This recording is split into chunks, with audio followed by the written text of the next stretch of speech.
Hello everyone, आज हम numericals पढ़ेंगे। इसमें आपके प्रोबेबिलिटी वाले चैप्टर में पिछले साल का जो लास्ट ईयर का पेपर था उसमें शायद ही कोई थ्योरम आई थी, ज्यादातर सब न्यूमेरिकल्स ही आए थे। तो आप सारे तो सॉल्व एग्जाम्पल कर लीजिएगा, बाकी मैं यहाँ कराता हूँ। तो न्यूमेरिकल्स स्टार्ट करने से पहले कुछ नोटेशंस आपको ध्यान रखने पड़ेंगे। जैसे ए यूनियन फाई, इसमें ए और फाई में जो कुछ भी है दोनों में सब आ जाएगा मिलके, लेकिन फाई में तो कुछ होता ही नहीं है तो इसलिए सिर्फ ये ए ही रहेगा। अब ए इंटरसेक्शन फाई में दोनों का कॉमन पार्ट आता है, लेकिन फाई में तो कुछ होता ही नहीं, तो ए इंटरसेक्शन फाई भी फाई के बराबर आएगा। अब एस मान लीजिए सैंपल स्पेस होगा। अगर हम इसको ऐसे बना लें, ये ज्यादा जरूरी नहीं है लेकिन सुन लीजिए, ऐसा अगर हम यहाँ बना लें और ये आपका ए है तो ए डैश कहाँ होगा? ये बाकी सारा हिस्सा जो है वो ए डैश है, उसका कॉम्प्लीमेंट या ए बार एक ही बात होती है। दोनों का जब मैं यूनियन ले लूंगा तो वो पूरा का पूरा एस बन जाएगा। और ए डैश का इंटरसेक्शन, दोनों का कॉमन हिस्सा कुछ नहीं है, ए तो ये रिंग है और ए डैश उसके बाहर का हिस्सा है ये सारा, तो इसमें कॉमन कुछ नहीं है तो ये फाई होगा। एस का कॉम्प्लीमेंट फाई, फाई का कॉम्प्लीमेंट एस। अगर हम ए के कॉम्प्लीमेंट का कॉम्प्लीमेंट ले लें तो वो ए होगा। ये मॉर्गन्स की थ्योरम ए यूनियन बी का डैश, ए डैश इंटरसेक्शन बी डैश और इंटरसेक्शन बी डैश ए डैश यूनियन बी डैश, ये सब आप याद करें। अच्छा, अब देखिए कुछ इवेंट्स को हम थ्योरेटिकली सेट थ्योरी के हिसाब से कैसे दिखाते हैं। कहते हैं अगर ए नहीं हो रहा है तो हम उसको ए बार या ए डैश कह देंगे, या हम कहें कि बी नहीं हो रहा है तो उसको बी डैश या बी बार कह दें, या ए या बी, मतलब ए और बी में से कोई एक, एटलीस्ट वन ऑफ ए और बी, तो उसको ए यूनियन बी कहेंगे। और अगर दोनों हो रहे होते हैं तो उसको ए इंटरसेक्शन बी कहा जाता है। ए हो रहा है और बी ना हो तो A intersection B bar, B हो रहा हो ए ना हो तो ए बार इंटरसेक्शन बी, ए और बी दोनों ना हो तो A bar intersection B bar, A B या सी में से कोई एक हो तो तीनों का यूनियन। अगर ऑल थ्री ऑफ तीनों हो रहे हो तो तीनों का intersection, exactly one of A and B तो intersection B bar union A bar intersection B bar. इसके बारे में काफी बोला जा सकता है लेकिन इस वक्त जरूरत नहीं है, जब न्यूमेरिकल्स में कहीं पे फंसेगा जाके तब मैं इसके बारे में बात करूंगा। फिलहाल अभी आगे देखिए। अब कुछ न्यूमेरिकल्स हैं वो देखिए कि प्रूफ करिए कि ये होता है। तो P इंटरसेक्शन B हमने लेफ्ट हैंड साइड लिया और कंडीशनल प्रोबेबिलिटी से, मैंने लिखा नहीं कि अगले में लिखा है कि by definition of conditional probability ये इतने के बराबर होगा और ये इतने के। आप इसमें एलसीएम लीजिए, लेकिन P A bar intersection B इतना होता है, ये शुरू की 2-3 थ्योरम्स में से एक होगी। इस वैल्यू को लेफ्ट हैंड साइड में यहाँ सब्स्टिट्यूट कर दें, P A intersection B cancel हो जाएगा, P B upon P B 1 के बराबर आ जाएगा, तो ये राइट हैंड साइड हो गया। सेकंड क्वेश्चन देखिए, इसको प्रूफ करना है अगर दो म्यूचुअल एक्सक्लूसिव होंगे तब।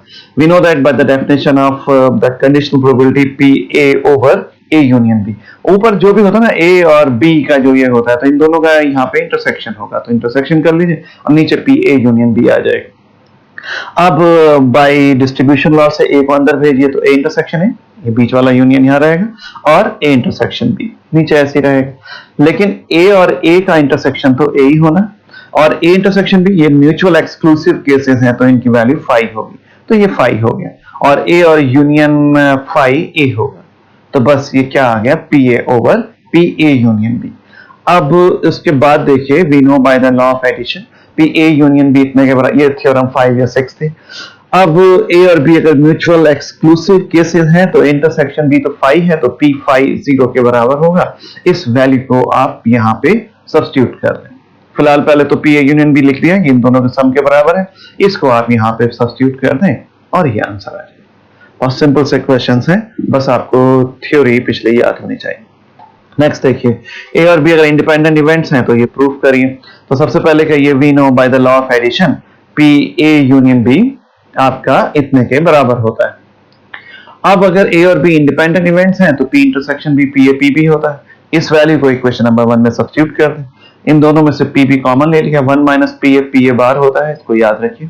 इन दोनों में से आप कॉमन लिया था पी बी, अब यहाँ पे आपने पी ए को लिख दिया 1 माइनस पी ए बार। कोई क्या भाई क्यों लिख रहे हैं, कहना है यार जो सामने राइट हैंड साइड में चाहिए सब बार ही बार चाहिए, नहीं चाहिए हमें बिना बार के कोई भी टर्म। फिलहाल इसको लिखा और इन दोनों में से पी ए बार कॉमन लिया, अब ये क्या बन गया 1 माइनस पी बी, तो 1 माइनस पी बी कितने के बराबर पी बी बार। ये आपका प्रूफ आ गया।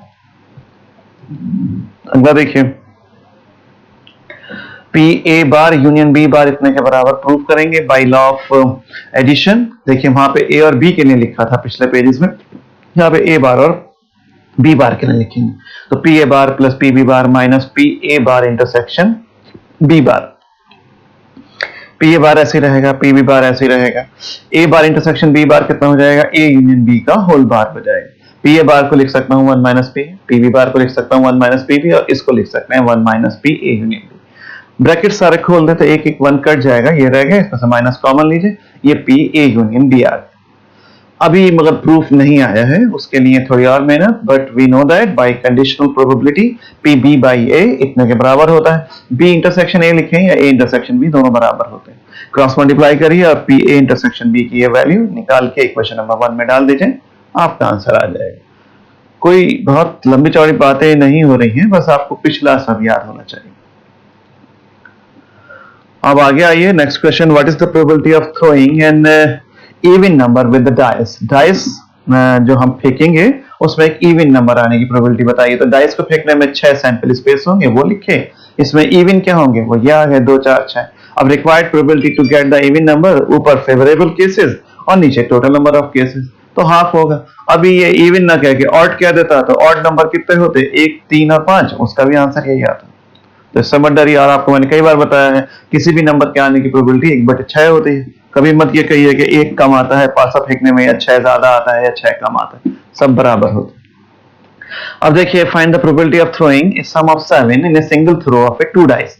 2 डाइस है, आपने एक साथ फेंके, उनका सम 7 होना चाहिए। तो जैसे आप डाइस फेंकेंगे साथ, वो ये 2 डाइस एक साथ फेंकेंगे तो क्या हो सकता है, पहले पे 1 आए, दूसरे पे 1 आए। पहले पे 1 रखिए, दूसरे पे 2, पहले पे कहिए 1, दूसरे पे 3, या पहले पे 1 दूसरे पे 4, पहले पे 1 दूसरे पे 5, या 1 और 6।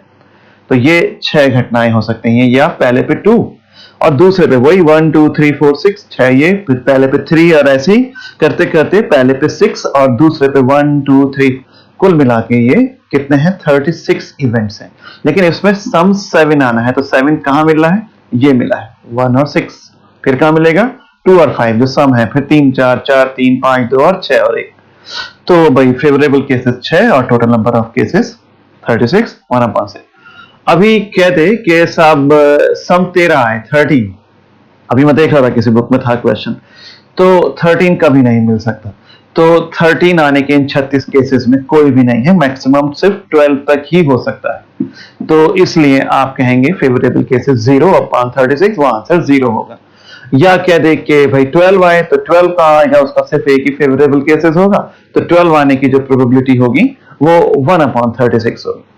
ये एक न्यूमेरिकल नहीं होता है, इसमें कई, जैसे पिछली बार वाले में भी मैंने कहा ऑड आए तो क्या होगा, इसमें मैं कह रहा हूं 7 पूछ ले, 6 पूछ ले, 5 पूछ ले, कितना ही पूछ ले।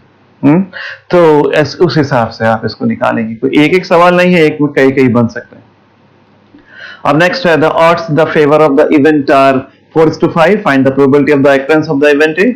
अब odds in the favour of the event A is 4:5, तो एक 4 बार होना है उसको और 5 बार नहीं होना है, ये सोचिए ना। तो 4 upon total number of cases, ये नहीं कि आप 4/5 लिख देंगे, नहीं, टोटल नंबर ऑफ केसेस तो 4 होने के हैं, लेकिन लिखा नहीं the odds in the event of the favor of an event 4:5 है, तो 4 बार होगा और 5 बार नहीं होगा, तो 4 अपॉन टोटल, तो वो 4/9। तो होने की जो प्रोबेबिलिटी है 4/9, और ना होने की 2 तरीके से निकाल सकता हूं। पीए को आपने पीए बार कही है, 1 माइनस करके निकालिए, या 4 मैंने बोला होना और 5 नहीं है होना, तो 5/4/5 डायरेक्ट भी तो लिख सकते थे। सोचिए इन सारी बातों को। ये खैर एक अकरेंस की प्रोबेबिलिटी थी, उस घटना के ना होने की ये होगी। लेकिन अगर आ जाएगा नॉट अकरिंग, तो ऐसा नहीं निकालिएगा, सीधे लिखना द ऑड्स अगर फेवर में इतने हैं 4:5, तो पी ए बार सीधे लिखते हैं, वहां पे ना होना 5/4/5 लिखते हैं। चलिए खैर सोचिएगा। अब अगला है कि 2 cards are drawn at random from the pack of 52 cards. वही जो ताश का एक पूरा पैक होता है, 52 कार्ड्स होते हैं, उसमें से 2 कार्ड निकाले, वो कहता है उसको दोनों किंग हो, या मैंने कहा क्वीन हो, या कहा जैक हो, या एसेस हो। ये सब 4-4 ही होते हैं, तो देयर आर 4 किंग्स होंगे, या क्वीन होंगी, या एसेस होंगे। तो 4 में से 2 निकालने के 4c2, टोटल 52 में से 2 552c2। Total number of cases तो 52c2 है, लेकिन फेवरेबल कितने हैं, 4 क्वीन में से 2 आना, 4 किंग में से 2 आना, या 4 आप किसमें भी कह दीजिए कि इको में से एसेस में से 2 आने। तो ऊपर फेवरेबल केसेस, नीचे टोटल नंबर ऑफ केसेस, इस हिसाब से खोलिए इसको और सॉल्व कर लीजिए। 1/221 आएगा। बहुत बढ़िया क्वेश्चन था, ये एग्जाम में आया था। पता नहीं कौन सी बुक से पेपर बना, कुछ पता नहीं चल रहा है। ए बुक हैज क्योंकि ये क्वेश्चन किसी भी बुक में नहीं मिला मुझे, 8-10 किताबें मैंने कल देखी होंगी। A book has 1000 pages. A student opens any page at random. Find the chance of page numbered open is divisible by 9. Chance हो या probability हो, अचानक एक पेज खोले, वो 9 का मल्टीपल होना चाहिए या 9 से डिविजिबल होना चाहिए। तो बुक के 1000 पेजेस हैं। अब आप ऐसे मत सोचना कि पहला 9 से डिविजिबल या 9 का मल्टीपल 9 होगा, फिर 18 होगा, फिर 27 होगा, ऐसे नहीं। सीधे कहिए the number of pages divisible by 9 among 1000, या जस्ट हम कैसे निकालेंगे उसको, 1000 को 9 से डिवाइड कर दीजिए। जो भी क्वेश्चन आएगा बस उतने ही आपके number of pages divisible by 9 होंगे, बस वो क्वेश्चन होगा। तो 111 हो गए, 111 जगह पे लिखा हो गया ऐसे नंबर जो 9 से डिविजिबल हो। 10,000 होगा तो 10,000 को 9 से डिवाइड कर दें। पेज जितने भी लिखे 1500 पेजेस हो बुक में, तो आप 7 से डिविजिबल होगा तो आप 7 से डिवाइड कर दो।